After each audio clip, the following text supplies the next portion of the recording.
This is the complete Walten Files timeline, completed with dates, references, and everything you need to know to better understand this story. I guarantee you, even the hardest of hardcore fans will not know something on this list. The Walten Files series has a long and complex, ever-expanding timeline, with 4 main uploads, 3 unlisted videos, 2 mini-episodes, and so much extra content on the website. Martin has given us quite a peek into prevalent mysteries of the franchise. How did Charles die? How did Felix react after the crash? And finally,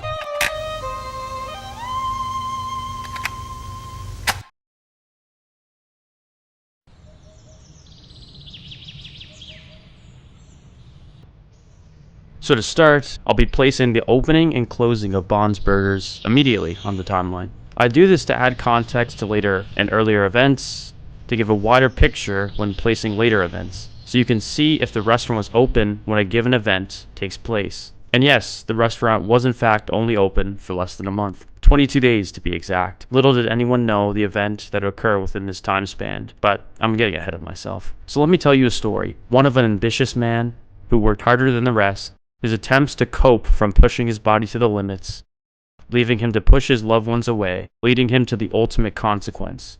So what did you do, Felix? What deal did you make?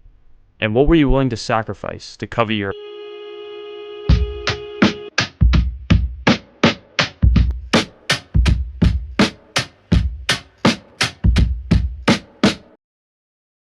Our story deals with fate.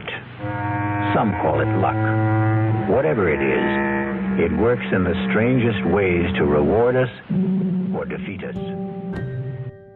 It all starts all the way back in the year of the early 1900s, and with a man with a dream to manufacture small casino machines and games, with his first big creation being the advanced jackpot system. This later turned into developing his company into a research for revolutionary entertainment electronics. He would put this in places such as amusement parks, theaters, casinos, bowling alleys, and of course, restaurants. Jason Pooltrick was an elite mind and built his company off his blood, sweat, and tears. The name of his company? Cyberfun Tech. Hit after hit, Jason Pooltrick couldn't seem to slow down, but that was until...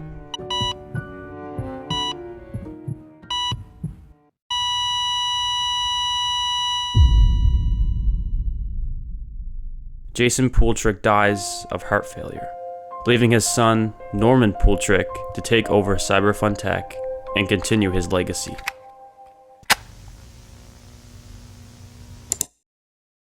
Okay, some important things to note. Cyberfun Tech is not Bond's Burgers.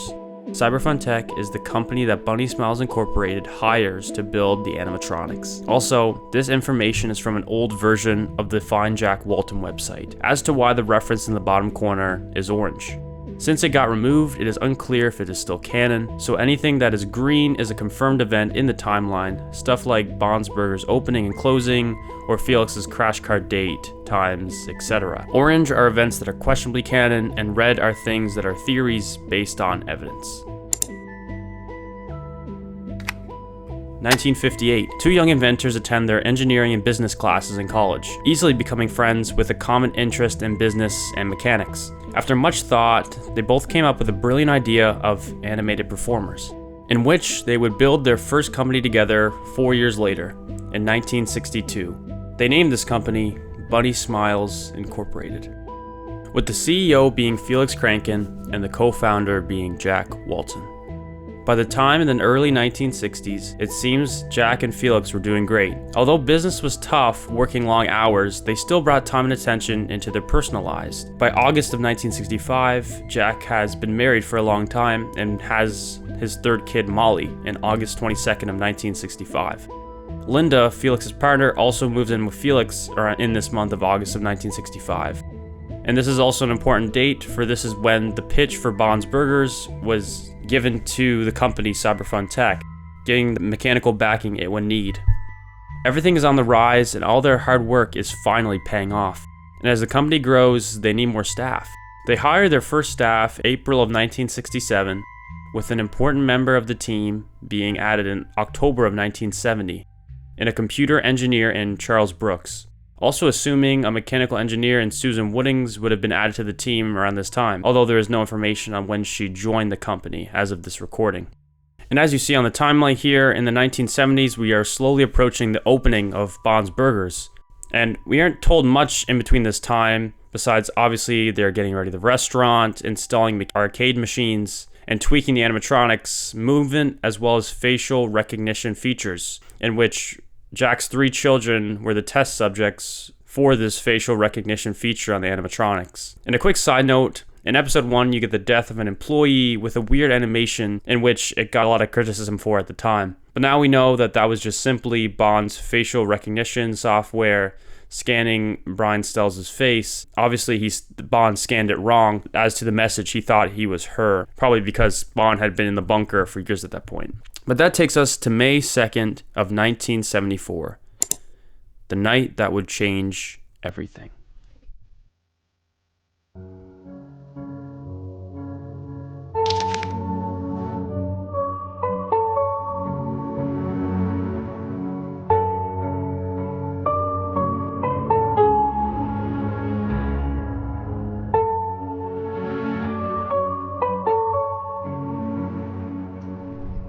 Felix! Felix! Felix! We're closing up for the day.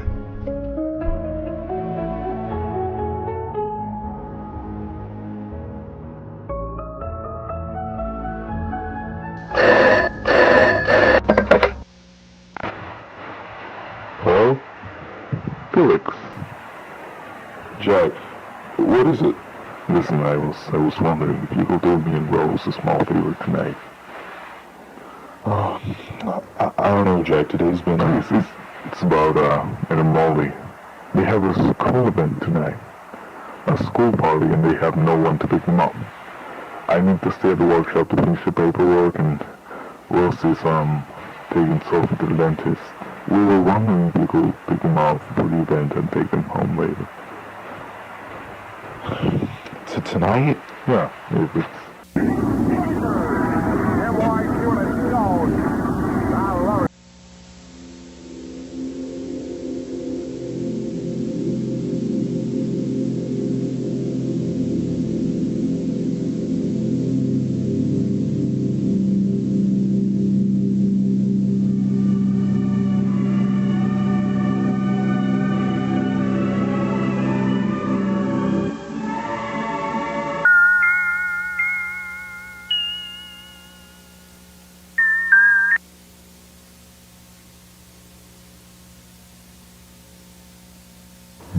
How much is left till we get home? Not much. Just kind of lost, I think. Uncle Felix, will you drink?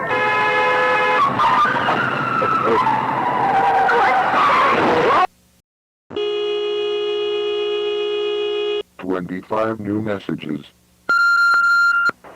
Felix, pick up the phone. Now, I need you to pick up the phone. It's been 3 hours since I told you to get Ed and Molly home. What happened to my children? If anything happened, Felix, you must tell me. You haven't told me in 3 hours.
So do tell me what happened, Mr. Crankin.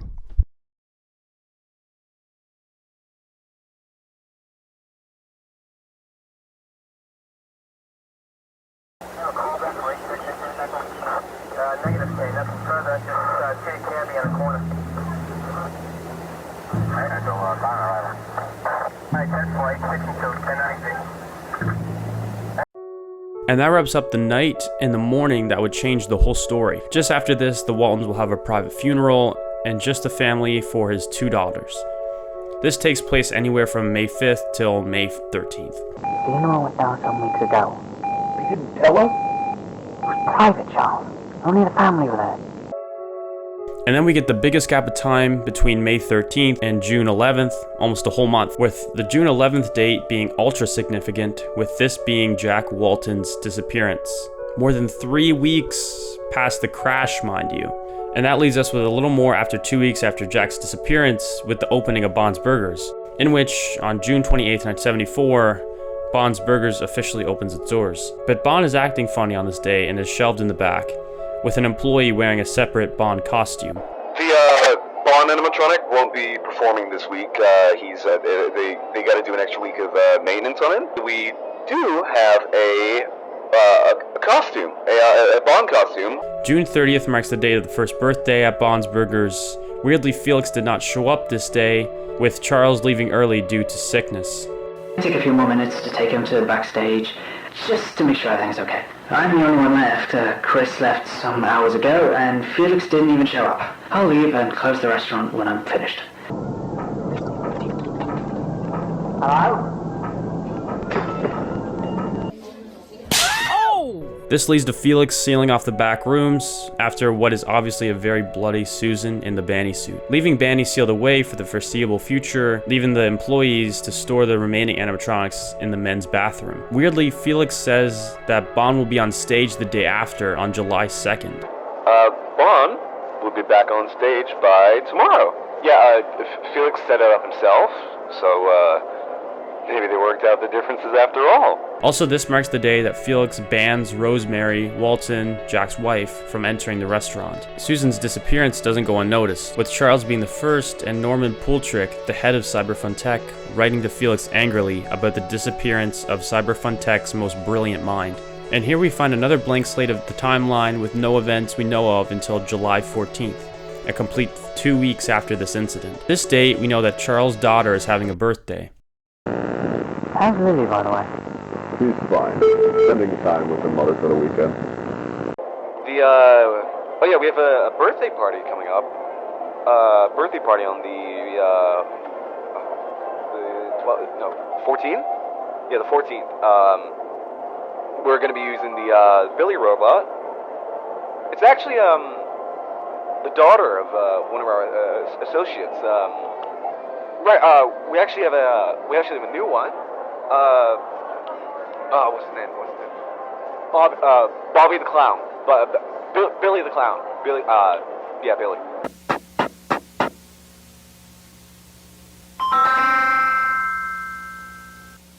Bon, what a wonderful surprise. I'm supposing you're here to help me set up Lily's birthday party, right? Wonderful. Again, that has me thinking about the doll we see in the newest mini-episode Hotline, as well as the intro card of episode 4, Cyberfun Tech. We know that Charles dies on this date, so presumably something happened at this birthday. Charles is such an interesting case where we really know nothing about him and his daughter, so it's hard to predict what even happened. But Charles does die here and is put into Buzu, which leads us to July 19th of 1974, in which this is the last show of Bond's Burgers before the night it closes. This night marks the end of Bond's Burgers as we know it because of the death of Rosemary Walten. Weird details about this show: apparently there was no animatronics on stage, only 2 families were let in, but it seems that one person might have stayed after hours, as seemingly looking for her husband. She adventures into the restaurant, a place that Felix actually told his employees to keep her out of, and around 2 to 3 a.m. she finds Bond, and well, I think the rest is pretty obvious. Looking at episode 2, Rosemary had a very strange voice line right before her death. Sophie, where am I? This is strange, perhaps implying that she was looking for Sophie Walten in the restaurant, but it's unclear. Although at this time it is stated that she does not look well, which I mean kind of makes a huge amount of sense. Losing her 2 daughters and her husband would kind of do that. Which leads us to July 20th, the official closing of Bond's Burgers. Come on, man, where the hell have you been? Some big shit happened, alright? Look, we're down. It's fucking bad, dude. We're shutting down. We're done. 4 in the morning, I get a call from Norman, right, telling me the cops broke into the place, right? Some call about, like, screaming inside the fucking restaurant. Whole neighborhood was freaked out. Norman's shutting us down. 3 days. We had 3 days. Shut everything down. The boss came up with a new plan, alright? We gotta take all the fucking items from this place and put them in a truck and take them to the storage place somewhere. As you heard, they want to take all the animatronics out by July 22nd, but the K9 bunker where Felix wants to move all the animatronics won't be built until months later, which leaves the question, where did the animatronics go? But by this time, in the start of 1975, all the animatronics have been moved to the K9 bunker. Felix has started his comeback and his plan to reopen Bonds in 1982, with him releasing a relocation tape for his previous employees in July of 1975. But Felix wouldn't hire people to reprogram the animatronics until 3 years later. July 12th to 14th of 1978, the first batch of reprogramming happens with 3 young Cyberfun Tech employees, with one inevitably getting too curious, seeing something she wasn't supposed to see, and being stuffed into Billy. We know that they do manage to actually reprogram the animatronics in August of 1978, but this doesn't seem to do much, as in 1982, when Brian Stells gets hired as a caretaker, they are still in K9. Which leads us to the date of October 19th of 1982. Brian Stells goes in for his first shift, runs away from Bond, and Bond chases him outside of K9 and kills him. Now, you may have noticed someone very crucial missing from this timeline, Sophie Walten. And there's a reason for that. We don't know much in terms of dates or events. We know that she had visited the restaurant before with this scene. This scene was from BunnyFarm, and I believe this is Sophie Walten meeting all the animatronics, and using the behind the scenes footage Martin gave us to brighten this image, we can assume that she was meant to go into Billy. But then I think her sisters and Rocket ended up saving her in this scene from BunnyFarm, although we don't know any dates on this event besides Billy is empty, meaning it must have happened before 1978. Technically, we do know the date when Sophie plays BunnyFarm, so I guess I'll add that, assuming that this was the motivator for her to become a facility caretaker, which will probably be in the next installment.